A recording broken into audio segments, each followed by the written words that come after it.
யாமோதிய கல்வியும் எம்மறிவும் தாமே பெறவேலவர் தந்ததனால் பூமேல் அறமை புணர்வீர் நாமேல் நடவீர் நடவீர் இனியேன்னு சொல்கிறது கந்தர் அனுபூதி. இப்போ நம்ம கந்தபுராணத்தில் உற்பத்தி காண்டத்தில் இருக்கோம். அதாவது வேலனுடைய சிறப்பை பற்றி பார்த்துன்னு இருந்தோம்.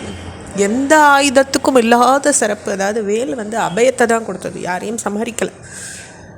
நம்ம எந்த தெய்வங்களுடைய ஆயுதங்களை பார்த்தாலும் சரி, அது தேவியனுடைய திரிசூலமாகட்டும் இல்லை யாராகட்டுமே, அது எல்லாமே சம்ஹாரம் தான் பண்ணிட்டு. ஆனால் வேல் அபயத்தை கொடுத்தது.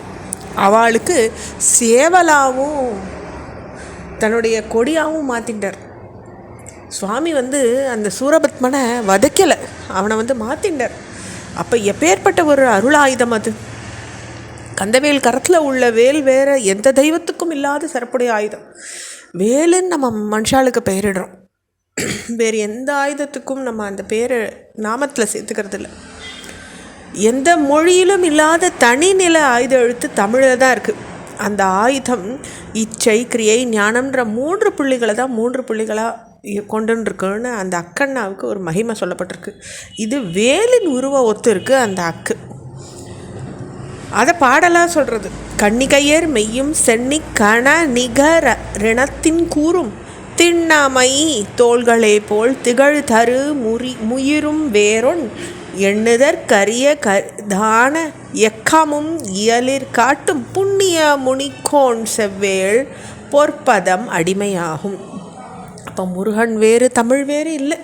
முருகனே தமிழ், தமிழே முருகன்றதை நம்மளால் உணர முடியாது. யாருமே பிறக்கும் போதே பெயர் கிடைக்கிறது இல்லை, அவளுக்கு பிறந்த பிறகு தான் பெயர் சூட்டுவாள். ஆனால் இங்கே திருமுருகன் வந்தாங்கு உதித்தனன்னு சொல்லப்பட்டிருக்கு.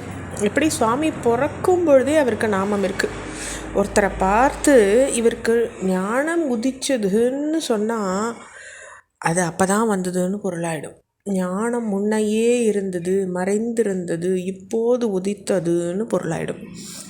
என்னைக்கும் இறைவன் உலகம் உயர்த்துக்காக கிழக்கில் ஒரு முகம், மேற்கில் ஒரு முகம், வடக்கில் ஒரு முகம், தெற்கில் ஒரு முகம், மேலே ஒரு முகம், கீழே ஒரு முகமாக 6 முகமாக உதிச்சதா முருகப்பெருமான்னு சொல்லப்பட்டிருக்கு. முருகப்பெருமான் தான் ஒரே ஆண்மகன்னு சொல்லப்பட்டிருக்கு. ஏன்னா மீதி எல்லா ஜீவராசியுமே பெண்ணுக்கு பிறக்கக்கூடியவை தான். ஆணுக்கு பிறந்த முருகப்பெருமான் மட்டும்தான் ஒரே ஆண்மகன்னு சொல்லப்பட்டிருக்கு. பெண் தொடர்பு இல்லாமையே ஆணுக்கு பிறந்தவர் நம்ம ஆறுமுக சுவாமி. அப்போ பரமான்மாவை ஆணாவும் அதை தேடி சென்றடைய வேண்டிய ஜீவாத்மாவை பெண்ணாவும் கொள்கிற மரபுப்படி அந்த கந்தப்பெருமானின் பிரம்ம நிலையை அது குறிக்கிறது. முருகன் அவதாரம் செஞ்சார் அப்படின்னு சொன்னால் அதுக்கு முறையாகாது. அவதாரம்னா இறங்கி வர்றதாயிடும். யாவரும் இறங்கு முகமாக கீழ்நோக்கில் இந்த உலகத்துக்கு நம்ம வரோம். ஆனால் முருகன் அப்படி வரல. இறைவனின் ஊதுவ முகமாக நெற்றிக்கண்ணிலிருந்து வந்தார். அப்போ சரவண பொய்கையில் திரு அவதாரம் பண்ணின முருக பெருமான் செந்தாமரையில் கொழுவிற்றிருந்தார். திருமால், பிரம்மதேவர், காலக்கடவுள், வருண பகவான் போன்ற தேவர்கள் அங்கே போனாங்க. கை குழந்தை போல திருவிளையாடல் புரிகிற எம்பெருமான் அவர்களை பார்த்தாங்க. வாக்கினாலும் வேத முடிவாலும் உபனிஷத்துக்களாலும் அளக்க முடியாத நிமலமூர்த்தியாக இருந்தாராம் சுவாமி. அப்போ அழகான திருமேனியோடு வீற்றிருந்த முருகவேளின் 6 முகங்கள்லையும் கருணப்படியறத அவளால் பார்க்க முடிஞ்சது. நாராயணமூர்த்தி எம்பெருமானை பார்த்தார். எத்தனை முறை பார்த்தாலும் அவருக்கு திருப்தி ஏற்படலையா அந்த நாராயணருக்கு. அதை பாடல் சொல்கிறது.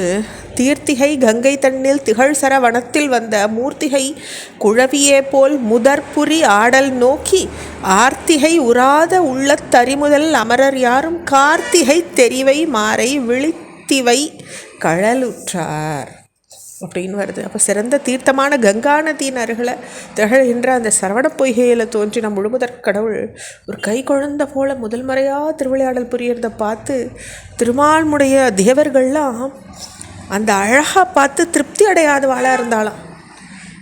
கார்த்திகை மாதர் 6 பேரையும் அழைச்சி எம்பெருமான் சரவண பொய்கையில் குழந்தை போல் எழுந்தருளி இருக்கார், நீங்கள் பால் ஊட்டுங்கன்னு அந்த கார்த்திகை பெண்களுக்கு தேவர்கள் உத்தரவு போட்டாங்கன்னு சொல்லப்பட்டிருக்கு. தொடர்ச்சி நம்ம அடுத்த பகுதியில் பார்க்கலாம். முருகாச்சரணம்.